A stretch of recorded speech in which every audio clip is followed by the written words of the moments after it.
Fala galera do canal Futebol e Resenha, seja bem-vindo aí a mais um vídeo. Hoje eu vim aqui falar um pouco, né, da rodada dos cariocas, como é que foi, o que que eu achei. Vai ser um vídeo, não vai ser um vídeo muito longo não. Vou resumir assim basicamente minha opinião sobre os jogos dos quatro grandes do Rio, né? A gente sempre gosta de destacar.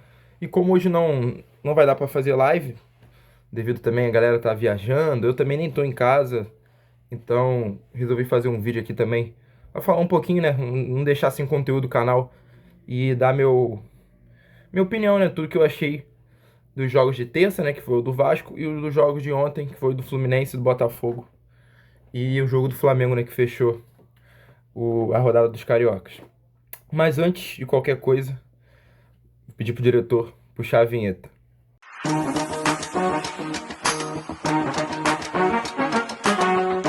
É isso, rapaziada, é isso. Vou começar aqui falando um pouquinho do jogo do Flamengo, né? Que é o jogo mais recente. Falar um pouco, assim, bem resumidamente, o que eu achei. Cara, vitória muito tranquila do Flamengo. O Flamengo controlou o jogo do início ao fim. Vitória convincente. O Flamengo sempre é muito forte no Maracanã, apesar do Maracanã ontem estar vazio, né? Vazio não, né? Mas 32 mil pessoas, se eu não me engano, estavam no Maracanã, devido à polêmica dos ingressos que estão muito mais caros. A torcida do Flamengo criticou muito, protestou muito ontem. E o Maracanã não tava cheio, né, cara? Não tava cheio. Foi até ruim, né? Porque, pô, um jogo que o Flamengo dá de 6-0, o Maracanã não tá nem lotado. Pô, imagina esse jogo do Flamengo dando de 6 num Maracanã de 60 mil pessoas. Mas agora falando do jogo. Cara, como eu falei, vitória muito tranquila do Flamengo. O Flamengo em menos de 20 minutos já tava 2-0. O Flamengo conseguiu ser muito superior à Juventude. O Flamengo fez um grande jogo. E muito além da vitória, né, cara? Como o Flamengo ganhou de 6, é muito importante o Flamengo ganhar saldo, né? Não é à toa que o Flamengo é líder, com o mesmo número de pontos do Palmeiras. Mas essa vitória aí por um saldo elástico, pô, ajuda muito o Flamengo no campeonato, né? É o negócio que eu falo. O time que toma muito gol, às vezes tem o mesmo número de pontos do time também. Só que aí o time que toma muito gol, ele acaba ficando atrás por conta do saldo. Entendeu? Às vezes tem a mesma pontuação, o mesmo número de vitórias, só que aí na hora do saldo desempata. Mas no caso do Flamengo é o lado positivo, porque o Flamengo consegue fazer muito gol, agora tá com um saldo muito positivo. E, cara, vitória muito boa, pô, grandes atuações. Todo mundo jogou muito bem ontem no Flamengo, né, cara? Não vou ficar falando aqui o jogo, porque quem assistiu sabe. Pedro voltou, né? Fez 2 gols, em menos de 30 minutos conseguiu fazer 2 gols. Um gol de cabeça e outro de pênalti. Todo mundo foi bem, né? O Plata fez gol, o Danilo fez gol de cabeça, Pulgar fez gol de cabeça. Atuação muito convincente do Flamengo, consistente e como eu falei, né? Como eu venho falado nas últimas lives, venho falado nos últimos vídeos, esse time do Flamengo é um time que vai brigar pelo título até o final. Eu acho que é o grande favorito a ser campeão brasileiro. Mata-mata, eu não sei, porque mata-mata é mais complicado, é jogo ida e volta, e pode ser que dê ruim. Mas acho que no campeonato a longo prazo, de pontos corridos, o Flamengo é o que tem o melhor elenco. Entendeu? Então, assim, parabéns aí pro Flamengo, grande vitória. Ah, mas é contra o Juventude, cara. Tu pega aí quantos times menores deram dificuldade, entendeu? Pra outros times que vão brigar lá em cima. Então, o Flamengo ele fez um jogo muito bom, cara, independente do adversário. O Flamengo fez uma partida muito coesa, quase não teve erro e o Juventude, cara, tipo, é aquilo que eu falo. Quando tem uma disparidade técnica muito grande em um time e outro, esse time não pode ter falhas defensivas. O Juventude errou muito defensivamente ontem, muito. E o Flamengo não tem nada a ver com isso. Foi letal no ataque, entendeu? Criou muitas oportunidades, entendeu? Foi 6, podendo ser mais, entendeu? Podendo ser mais. Mas aí, vitória muito convincente. Mas agora eu quero falar também do jogo do Botafogo, né? Que ocorreu 6h30.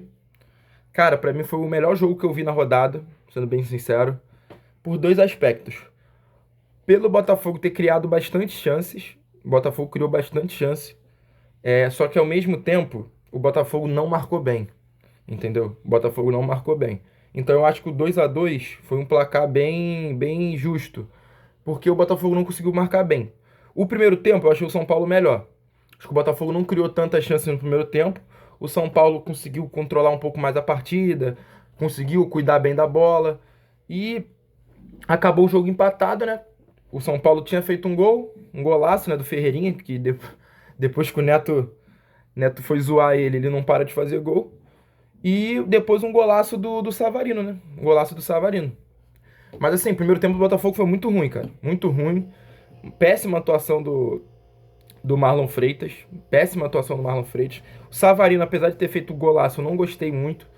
E como eu falei nas últimas lives, cara, eu acho que o maior problema do Botafogo é o meio-campo. O Botafogo não consegue, o treinador não consegue acertar o meio-campo. Bota a escalação que a torcida quer, bota a escalação que a torcida não quer, não acerta. E isso vai acabar fazendo ele ficar cada vez mais balançado no cargo. Só que aí foi pro segundo tempo. No início do segundo tempo, o jogo ficou mais, na minha visão, né? Ficou mais parado. Só que, mano, eu acho que foi uma avalanche de oportunidade pro Botafogo. Principalmente depois dos 15 minutos do segundo tempo pra até o final, o Botafogo criou muita chance. Só que nas poucas chances que o São Paulo tinha, era um Deus nos acuda. O Botafogo, cara, na moral, teve uma chance no segundo tempo. Fora que o gol que o Botafogo tomou no primeiro tempo foi ridículo, né? A zaga do Botafogo completamente desorganizada. Mas teve uma chance parecida também no segundo tempo, que o Ferreirinha driblou cortou, tocou pro André Silva, sorte que o André Silva furou, porque o André Silva tá totalmente livre pra chutar, não tinha ninguém ali abafando. Então, tipo, eu acho que o Botafogo criou muita chance, não é à toa que se você for ver a estatística, o Botafogo teve mais de 20 finalizações e muitas delas, pô, o Volpe fez milagre, a bola raspou na trave. Eu acho que o Botafogo, ofensivamente, principalmente no segundo tempo, o Botafogo não fez um jogo ruim. Só que o maior problema foi questão defensiva. Não é à toa que eu falei, eu acho que o empate foi justo porque o Botafogo marcou mal, um time que marcou mal. E no segundo tempo eu achei o Botafogo melhor. Mas nas poucas estocadas do São Paulo, o São Paulo dava muito perigo, dava muito perigo. Mas assim, quem não torce Botafogo, quem não é São Paulino também que tá revoltado por causa dos últimos jogos aí do Zubeldia, cara, viu um jogo bom. Até porque o Botafogo, ele atacava, mas ficava exposto, mas criava muita oportunidade. E o São Paulo também, tipo, com o Ferreirinha foi muito bom. Pra mim, o Ferreirinha foi o melhor do jogo, porque ele fez uma assistência no gol do São Paulo, deu uma assistência e fez um golaço antes, né? Um golaço. Então, eu acho que o Ferreirinha foi o melhor do jogo. Fora que ele deu um calor absurdo ali no sistema defensivo do Botafogo. Como eu falei, muito, muito abaixo. Mas assim, cara, empate que poderia acontecer, entendeu? Eu acho que esse empate do Botafogo mostra que o Botafogo ainda não é um time 100% confiável ainda no Brasileiro. Não acho que a culpa é única e exclusiva do treinador. O Leozinho vai ficar bolado, mas eu não acho. Inclusive, eu acho que o elenco do Botafogo caiu muito de produção. Se tu comparar o elenco do ano passado com esse ano. Ah, mas é porque eu acho que isso significa que o Paiva não tem culpa de nada? Claro que não, ele tem muita culpa. Muitas coisas o Botafogo tem que melhorar. Ontem foi um jogo horrível defensivamente, mas eu não acho que é pra demitir, entendeu? Não acho que é pra demissão. Minha opinião é essa, sabe? Eu acho que eu entendo a torcida ficar revoltada com Renato Paiva, mas assim, eu acho que o Botafogo ele criou muita chance, cara. Tipo, se tu pegar os jogos da maioria dos outros times do Brasileirão, cara, é muito difícil ter um jogo que um time cria mais de 20 oportunidades. Claro que algumas não foram tão claras, né? Mas assim, pô, bota aí pelo menos umas 5 muito claras. Então eu acho que foi muito bom o jogo do Botafogo ofensivamente. Defensivamente ficou a desejar, como eu falei. Se o Botafogo fosse mais coeso defensivamente no jogo de ontem, o Botafogo eu acho que sairia com um placar melhor. Possivelmente com a vitória. Mas como foi muito mal marcando, mereceu esse empate, entendeu? Agora vai pegar o Atlético Mineiro, que também não tá num bom momento. E vamos ver, né, cara? Vamos ver. Vamos ver o que vai acontecer. Eu acho que o Renato Paiva tá pressionado. Não acho que ele vai ser demitido agora, mas ele tá começando a ter uma pressão muito grande. Talvez possa ser demitido aí em breve. Que por enquanto não vejo nenhuma coisa assim absurda, um alarde tão absurdo pra ele ser demitido. Eu acho que ele tá no início de trabalho. O trabalho dele pra mim é nota 5, entendeu? E como eu falei, Renato Paiva ele tem um jogo posicional, um jogo de muita trocação, troca de passes. E eu falei que esse estilo de jogo é completamente inverso do que o Botafogo fez ano passado, entendeu? É um jogo um pouco menos intenso, mas um pouco tentando priorizar mais a qualidade do passe, entendeu? E esse estilo de jogo às vezes demora tempo. E o Botafogo teve bons tempos e também teve tempos ruins. Então, pra mim, ainda está na média. Não gostei muito do Botafogo, como eu disse, marcando, mas o ofensivo foi bom. E eu vou falar também um pouquinho do jogo do Fluminense, que como tava convergindo ali com o jogo do Botafogo, eu vi só o segundo tempo, um pouco, tá? Peguei só do meio pro final, mas depois eu vi os melhores momentos. Cara, Renato Gaúcho é impressionante, né, cara? Renato Gaúcho é impressionante. Como o Renato Gaúcho tem estrela. Assim, é bizarro o que o Renato. Cara, o Fluminense, na estreia do Renato, fez o primeiro tempo ok, o segundo tempo muito mal. O Martinelli no último minuto faz o gol. Aí dá a vitória pro Fluminense, o importante era os 3 pontos ali. Aí contra o São José, eu não vou nem falar. Até porque, pô, São José, pô, time muito fraco e o Fluminense ganhou de goleada. Mas aí contra o Santos, um jogo muito ruim, tecnicamente, dos dois times. Fluminense minimamente com um pouco mais de iniciativa, né? Porque tá jogando no Maracanã. No finalzinho, um gol cagado absurdo, Samuel Xavier faz. Bola desviada, não sei o quê. E ontem foi diferente. O Fluminense não é que jogou muita bola, mas o Fluminense foi melhor que o Corinthians, fora de casa, um jogo dificílimo, entendeu? Inclusive o Ramon Dias tá perto de ser. Tá prestes a ser demitido, no momento que eu tô gravando esse vídeo agora, de tarde, na quinta-feira.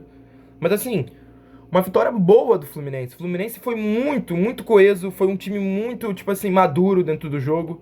Uma vitória muito boa, parabenizar aí o Fluminense, que também tá no G4 do Brasileiro, entendeu?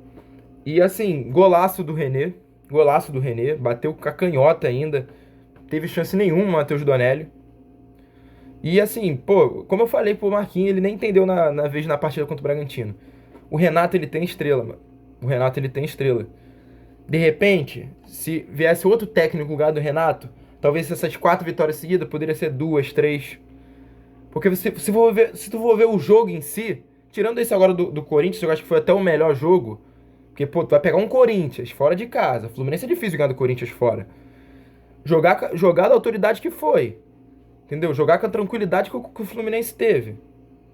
Então eu acho que foi o melhor jogo. Mas se tu tirar esse jogo assim da conta e colocar os outros, cara, foi muito pra mim brilhante. É a estrela do Renato, pô. Talvez se fosse ainda o Mano Menezes ali, o Fluminense poderia empatar ou até perder. Mas como eu falo, o Renato ele muda ambiente, ele dá confiança pros jogadores. Acho que o maior mérito nos trabalhos que o Renato tem, nos trabalhos que ele faz bons, é a questão de vestiário, entendeu? Ele é um cara muito bom gerindo o grupo. E eu falei, a curto prazo vai dar muito certo no Fluminense. Então, assim, parabéns aí Fluminense pela vitória. Vitória muito boa, muito importante também. Pô, nem falei, né, do pênalti do Arias. Pô, tirou totalmente do... Tirou não, né? O goleiro foi na bola, mas ele bateu muito bem. Teve chance nenhuma do Donelli pegar. Mas assim, vitória muito importante pro Fluminense. Vitória pra dar moral, pra dar confiança. E eu acho que o Fluminense, pô, tem tudo pra fazer um campeonato tranquilo ali de meio de tabela, apesar do Fluminense estar em quarto agora, né? Mas eu acho que eu acho que com o Renato gosta muito de Copas. Dá pro Fluminense sonhar de repente com a Sul-Americana e quem sabe também brigar ali por fora na Copa do Brasil. Que é isso que eu também espero do próximo time que eu vou falar, né? Só que por enquanto eu não consigo confiar, que é o Vasco, né? Obviamente. Terça-feira, né, foi o jogo. O jogo que, sendo bem sincero, eu já esperava que seria mais um jogo ruim do Vasco, né? O Vasco, até quando vence, ele não me convence. Então, é complicado, cara. É complicado. O Vasco, mais uma vez, faz um jogo muito ruim, principalmente no primeiro tempo. O primeiro tempo do Vasco foi horrível. Assim, principalmente defensivamente, o Vasco não conseguia marcar bem. Péssima atuação do Paulinho Paula. João Vitor, meu Deus do céu, cara. Meu Deus do céu. O lance do gol, do primeiro gol do Ceará é inacreditável, pô. O João Vitor faz no lance.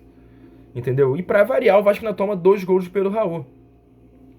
Então, assim, cara, eu não vou muito falar desse jogo, até porque já passou mais de 2 dias dele, né? Acho que quem acompanha o nosso canal, quem gosta de futebol, sabe o que aconteceu, mas, pô, mais uma atuação ruim do Vasco. O Vasco, mais uma vez, deixou a desejar. E, cara, pra mim não tem condição nenhuma, sabe? Do Carille continuar como técnico do Vasco. Mas todo mundo sabe o que vai acontecer, né, cara? Vai chegar sábado, vou até falar lá, como falei da vitória do Flamengo, o próximo jogo do Flamengo contra o Vasco. E vai chegar sábado, cara, se o Flamengo ganhar, tipo assim, humilhar o Vasco, né, ser uma goleada, possivelmente o Carille vai ser demitido. Uma coisa que eu já tô falando há semanas, vai esperar o clássico pra acontecer. Então, assim, cara, Ah, o Vasco pode chegar sábado, empatar, fazer um jogo até razoável. Mas, mano, pra mim não tem condição nenhuma desse cara continuar como treinador. Porque o Vasco, ele não entrega resultado e não entrega desempenho. Entendeu? O Vasco não joga nada. E como eu falei também, não é querendo ser repetitivo. Ah, mas o Carille, ele é seguro defensivamente. Não, isso é uma falácia. É uma falácia, pô. O Vasco é a pior defesa do campeonato. Já é. Não, não é mais a pior porque o Juventude tomou 6 ontem, né? Mas é a segunda pior defesa do campeonato. Entendeu? Então, vamos supor, se o Carille realmente, o time não conseguisse jogar tão bem, mas pelo menos fosse seguro na defesa, vai empurrando, o time tá conseguindo resultado. Mas o Vasco não consegue muitos resultados, é razoável. Pra mim, o desempenho do Carille em resultados é razoável. E em desempenho é péssimo. O Vasco não consegue jogar bem contra time nenhum, entendeu? O Vasco fica na roda contra o Sport em Januário. O Vasco precisa fazer cera pra ganhar um time amador, como o Puerto Cabelo. E o Vasco pega o Ceará, que é um time, com todo respeito, é um time limitado do Ceará. O time do Vasco é um time um pouco mais qualificado que o Ceará. É um time limitado. O time do Ceará é um time limitado, entendeu? E o Vasco, cara, assim, cada vez mais que demorar pra demitir esse técnico, é pior. Mais uma vez falando, é minha opinião. A galera fala, não, o time do Vasco não consegue jogar mais do que isso. Não, o cara, mano, pelo amor de Deus, cara. Pra mim não tem condição nenhuma. Não tem como mais defender, sabe? Não tem como mais defender esse treinador. Mas o maior, mas o maior culpado, mas o maior culpado disso tudo é o Carille, pô. O maior culpado disso tudo é o Carille. Entendeu? No quesito do fazer o Vasco jogar. Mas aí que tá, né? Quem que contratou o Carille? Quem que contratou o Carille? Quem que tá vendendo jogadores da base por preços absurdos de banana? Preço de banana. Quem até agora não consegue contratar um jogador decente, praticamente? É o presidente do Vasco, pô. Entendeu? Mas o Nuno Moreira foi uma boa contratação. Pô, beleza, pode ter sido. Mas quantas ele teve que errar pra acertar nele, pô? E outra, o Vasco é um time que não tem dinheiro. O Vasco não é um time que tá bem financeiramente. Então, aí mesmo você tem que ser mais assertivo. Entendeu? Então, assim, o Carille tá fazendo um mau trabalho? Pra mim tá. Mas o maior culpado nem é só o Carille. É quem contrata ele. Entendeu? Mas é isso, cara. Expectativa muito ruim pro clássico, né? Eu, como sou vascaíno, né? Obviamente. Expectativa boa, né, pra quem é flamenguista, porque é mais um clássico que eu acho que o Vasco vai só assistir o Flamengo jogar e torcer logo pra estourar o relógio pro juiz apitar. E é isso, cara. Eu sou realista, sabe? Tudo que eu comento aqui é o que eu acho. Pode ser coisas boas do Vasco, coisas ruins, coisas boas do Botafogo, coisas ruins. Eu comento o que eu enxergo. Ninguém é obrigado a concordar com a minha opinião. Mas eu comento o que eu estou vendo. Entendeu? Então é isso, cara. Pra mim, é um ano preocupante ali do Vasco. Tipo, mesmo se o cara ele for demitido, vai ser preocupante, porque todo mundo sabe que quase nenhum técnico realmente vai querer vir pro Vasco. E vai vir um nome duvidoso, né, no lugar. Mas pra mim, cara, assim, eu não sei se um técnico novo vai dar certo no Vasco. Mas o que eu tenho certeza é que o Carille não vai conseguir fazer muita coisa além disso. Entendeu? E o maior problema dos times do Carille no Vasco é que nem defensivamente ele tá conseguindo ser bom. O Vasco toma muito gol, cara. O Vasco toma muito gol. O Vasco tomou 2 do Ceará, tomou 1 do Sport, beleza, foi contra, mas poderia ter tomado mais, porque o Sport criou chance. Entendeu? O Vasco não tomou do Preto Cabelo, porque, pô, pelo amor de Deus. Tomou 4 do Corinthians, tomou 1 do Santos. O Vasco vem tomando gol até no Carioca, entendeu? Mas é isso, cara. Basicamente é o que eu achei dessa rodada aí, né? É a 4ª rodada que se encerra. Sábado já começa mais uma nova rodada. Hoje não acabou, né, a rodada do Brasileirão. Hoje ainda vai ter Cruzeiro e Bahia, às 9h30 pelo Brasileiro, né? E vamos ver, cara, o que vai acontecer. Próximo jogo do Vasco contra o Flamengo. Botafogo vai encarar o Atlético Mineiro fora de casa, em Belo Horizonte. E o Fluminense, eu acho que o Fluminense vai pegar o Vitória no Maracanã. Entendeu? Eu acho que o Fluminense tem tudo pra ganhar do Vitória dentro de casa. Mas claro que é Campeonato Brasileiro. Mas eu acho que o Fluminense, pô, tem tudo, cara, pra pegar uma sequência boa. Ainda mais que depois do Vitória vai pegar o Botafogo. Então é um momento até de repente pra quebrar esse tabu, que o Botafogo não perde pro Fluminense há muitos anos. O Vasco, pra mim, vai perder pro Flamengo e talvez o Carille possa ser demitido. Eu também não sei o que essa diretoria quer. E é isso, cara. E é isso. Falei do Botafogo, né? Botafogo e Atlético. Não sei, esse jogo aí eu acho, não sei se eu vou palpitar. Talvez empate, não sei. O Botafogo tá tentando se encontrar ainda com o Rafael Paiva. De novo o Rafael Paiva. Com o Renato Paiva. Ô, mano. Assim, eu acho que esse jogo do Galo e do Botafogo é um jogo que pode acontecer tudo. Eu acho até que o Botafogo joga melhor que o Galo, tá? Não tô gostando muito desse Galo, não. Mas o Botafogo também é tão instável quanto, né? Mas é isso, rapaziada. Quero agradecer aí a presença de vocês. Quem tá assistindo esse vídeo aí, deixa o like. Se inscreve no canal. A gente já tá, pô, acho que quase com 330 inscritos, né? Quase. Vamos tentar aí bater 400 ainda até o final do mês. É isso, pensamento positivo. E bom feriado aí a todos, que vocês curtam bastante aí o feriado. Que segunda-feira a gente tá de volta pra falar aí de mais uma rodada que vai passar do Campeonato Brasileiro, de outras coisas também que eu posso ter deixado de falar aqui, mas a gente fala com mais vontade, com mais espaço, né, na live. Mas valeu, rapaziada. Tamo junto e até a próxima.